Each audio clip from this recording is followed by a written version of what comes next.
英語聞き流しリスニング、英語テキストと MP3 ダウンロード、その他の物語はホームページからお聞きいただけます。88thpp.com 88thpp.com Chapter 5. The author at his master's command informs him of the state of England. The causes of war among the princes of Europe. The author begins to explain the English constitution.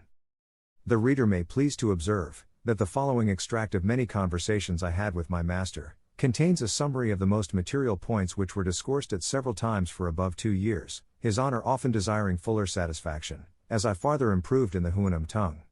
I laid before him, as well as I could, the whole state of Europe. I discoursed of trade and manufactures, of arts and sciences, and the answers I gave to all the questions he made, as they arose upon several subjects, were a fund of conversation not to be exhausted. But I shall here only set down the substance of what passed between us concerning my own country, reducing it in order as well as I can, without any regard to time or other circumstances, while I strictly adhere to truth. My only concern is, that I shall hardly be able to do justice to my master's arguments and expressions, which must needs suffer by my want of capacity, as well as by a translation into our barbarous English.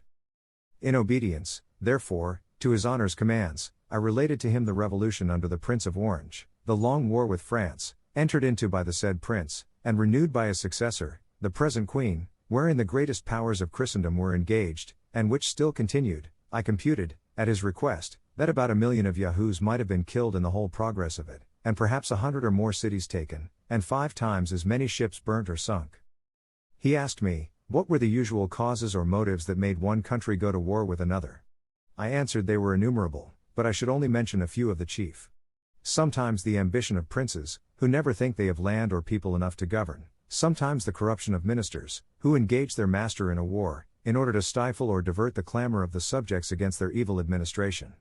Difference in opinions has cost many millions of lives, for instance, whether flesh be bread, or bread be flesh, whether the juice of a certain berry be blood or wine, whether whistling be a vice or a virtue, whether it be better to kiss a post, or throw it into the fire, what is the best color for a coat, whether black, white, red, or gray, and whether it should be long or short, narrow or wide, dirty or clean, with many more.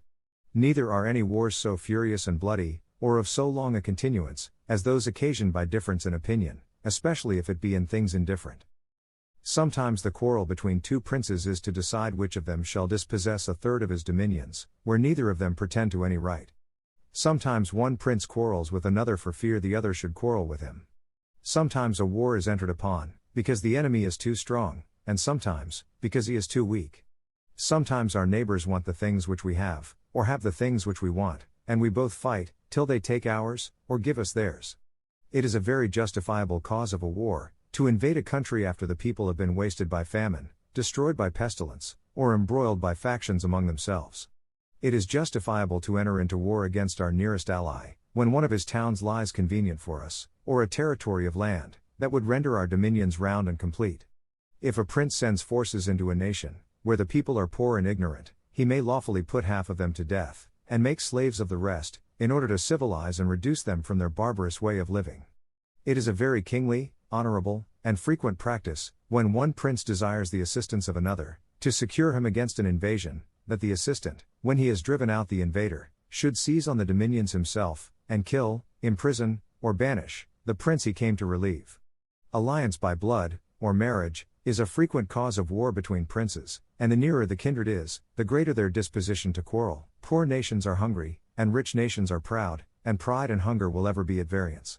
For these reasons, the trade of a soldier is held the most honorable of all others, because a soldier is a Yahoo hired to kill, in cold blood, as many of his own species, who have never offended him, as possibly he can. There is likewise a kind of beggarly princes in Europe, not able to make war by themselves, who hire out their troops to richer nations, for so much a day to each man, of which they keep 3/4 to themselves, and it is the best part of their maintenance. Such are those in many northern parts of Europe. What you have told me, said my master, upon the subject of war, does indeed discover most admirably the effects of that reason you pretend to. However, it is happy that the shame is greater than the danger, and that nature has left you utterly incapable of doing much mischief. For, your mouths lying flat with your faces, you can hardly bite each other to any purpose, unless by consent. Then as to the claws upon your feet before and behind, they are so short and tender, that one of our yahoos would drive a dozen of yours before him. And therefore, in recounting the numbers of those who have been killed in battle, I cannot but think you have said the thing which is not. I could not forbear shaking my head, and smiling a little at his ignorance. And being no stranger to the art of war, I gave him a description of cannons, culverins, muskets, carabines, pistols, bullets, powder, swords, bayonets, battles, sieges, retreats, attacks, undermines, countermines, bombardments, sea fights, ships sunk with 1,000 men, 20,000 killed on each side, dying groans, limbs flying in the air, smoke, noise, confusion, trampling to death under horses' feet, flight, pursuit, victory, fields strewed with carcasses, left for food to dogs and wolves and birds of prey, plundering, stripping, ravishing, burning, and destroying.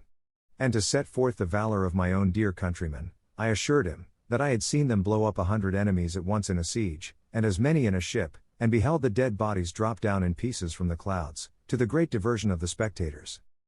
I was going on to more particulars, when my master commanded me silence. He said, whoever understood the nature of yahoos, might easily believe it possible for so vile an animal to be capable of every action I had named, if their strength and cunning equaled their malice. But as my discourse had increased his abhorrence of the whole species, so he found it gave him a disturbance in his mind to which he was wholly a stranger before. He thought his ears, being used to such abominable words, might, by degrees, admit them with less detestation, that although he hated the yahoos of this country, yet he no more blamed them for their odious qualities, than he did a gnay, a bird of prey, for its cruelty, or a sharp stone for cutting his hoof. But when a creature pretending to reason could be capable of such enormities, he dreaded lest the corruption of that faculty might be worse than brutality itself.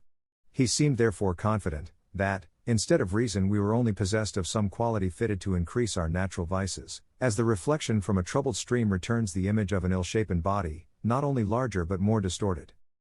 He added, that he had heard too much upon the subject of war, both in this and some former discourses.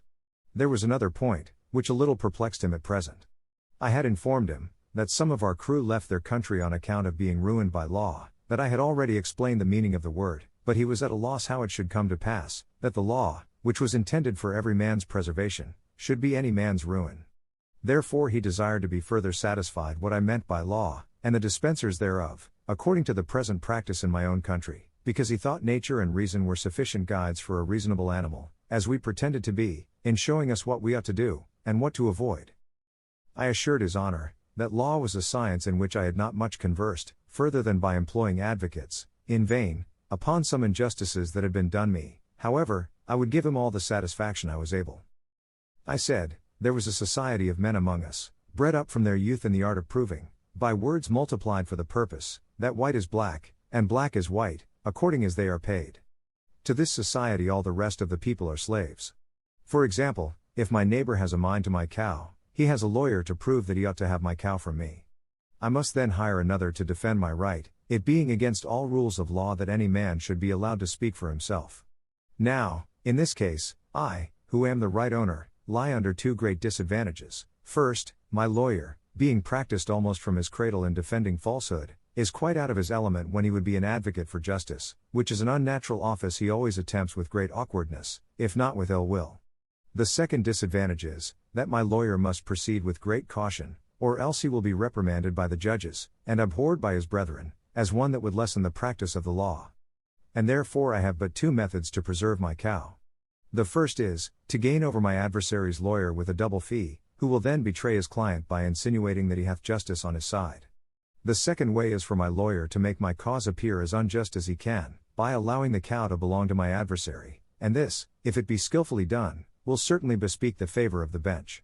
Now your honor is to know, that these judges are persons appointed to decide all controversies of property, as well as for the trial of criminals, and picked out from the most dexterous lawyers, who are grown old or lazy, and having been biassed all their lives against truth and equity, lie under such a fatal necessity of favoring fraud, perjury, and oppression, that I have known some of them refuse a large bribe from the side where justice lay, rather than injure the faculty, by doing anything unbecoming their nature or their office.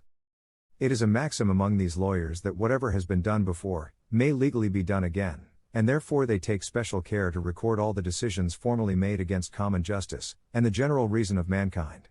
These, under the name of precedents, they produce as authorities to justify the most iniquitous opinions, and the judges never fail of directing accordingly. In pleading, they studiously avoid entering into the merits of the cause, but are loud, violent, and tedious, in dwelling upon all circumstances which are not to the purpose. For instance, in the case already mentioned, they never desire to know what claim or title my adversary has to my cow, but whether the said cow were red or black, her horns long or short, whether the field I graze her in be round or square, whether she was milked at home or abroad, what diseases she is subject to, and the like, after which they consult precedents, adjourn the cause from time to time, and in 10, 20, or 30 years, come to an issue.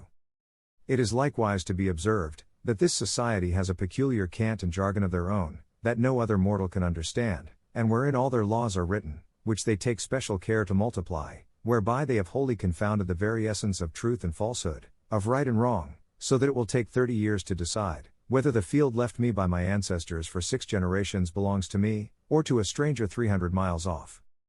In the trial of persons accused for crimes against the state, the method is much more short and commendable. The judge first sends to sound the disposition of those in power, after which he can easily hang or save a criminal, strictly preserving all due forms of law.